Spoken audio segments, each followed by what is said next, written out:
Are you confused about when to apply a vendor credit or refund? Look no further. In this video, you'll learn the difference between them, when to use a credit and refund, and how to record each one in QuickBooks Online. Let's jump right in. A vendor credit is money owed to you that can be applied to future purchases or bills from the vendor. A vendor refund is a reimbursement of money back to your bank account or credit card. If you're tracking accounts payable, meaning vendor bills within QuickBooks Online, you would use a vendor credit. If funds are being reimbursed directly to your bank account and no bill is involved, then you would record a bank deposit, or in the case of a credit card credit. Accounts payable is a way to internally track what you owe vendors, so you don't have to rely solely on their records. After all, some vendors would happily accept an overpayment. Even if you're not tracking bills, knowing how to record refunds keeps your profit and loss statement accurate. That's because a refund reduces the expense category that you used. In our first example, Speedy Internet bills the business $250 monthly for premium internet service. For 2 days, there was an outage which shut down internet access.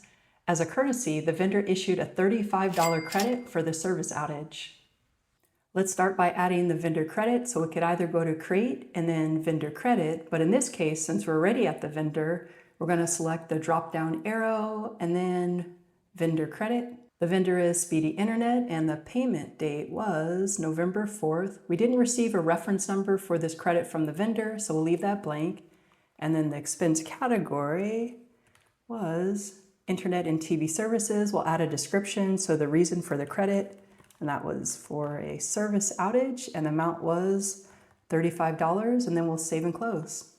Now we'll walk through 2 ways that you might use that vendor credit, either as a deposit into your bank account or as a credit applied to a future bill. We'll click on Create and then Bank Deposit, and the funds were deposited into the Chase checking account on November 4th. They were received from Speedy Internet, and we're going to use the accounts payable, and this was for $35, and then we'll save and close. To connect the vendor credit with the deposit, we're going to click on Create and then Pay Bills. And this was to the Chase checking account on November 4th. We didn't use a check in this case. And then we're going to select the first item. So we have the open balance of $35, and we're applying the $35 credit, and then we'll save and close.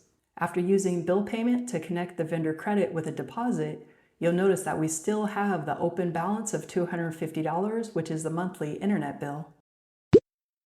To apply the vendor credit to the open bill for $250 for monthly internet services, we'll click on Create and then Pay Bills. We're going to pay the bill using the Chase checking account on November 5th. This won't be by check, so I'm going to erase the check number, and then I'll check the box next to Speedy Internet. So here we have the open balance of $250. The credit of $35 is applied, so the actual funds that we're going to pay from the Chase checking account will be $215, and then we'll save and close. Here we can see the bill for monthly internet services for $250. We have the vendor credit that was applied for $35 and $215, which was paid from the Chase checking account.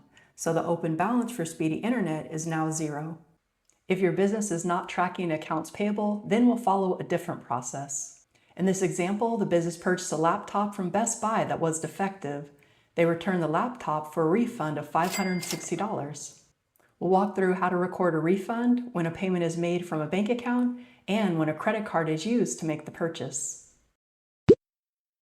Best Buy refunded $560 to the Chase checking account. We'll record this using a bank deposit. So we'll click on Create and then Bank Deposit.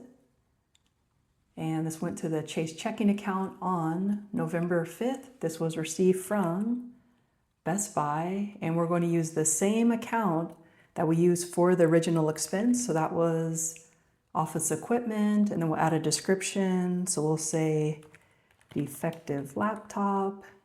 And this was for the full amount, $560, and then we'll save and close. Best Buy refunded $560 to the Discover credit card, so let's add that credit. We'll click on Create and then Credit Card Credit. And this was from Best Buy. The funds went back to the Discover credit card on November 5th. We're going to use the original expense category. So that was office equipment, and we'll add the description. So the refund was for the defective laptop, and that was for the full amount of $560. And then we'll save and close.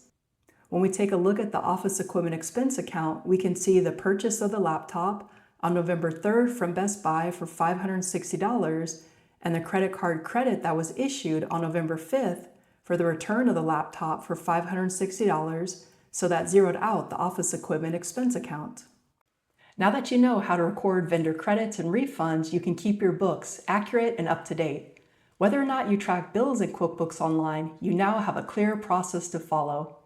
If this video helped you, give it a thumbs up and subscribe for more QuickBooks Online and bookkeeping tips. And let me know in the comments, does your business use accounts payable in QuickBooks Online, or do you track bills another way?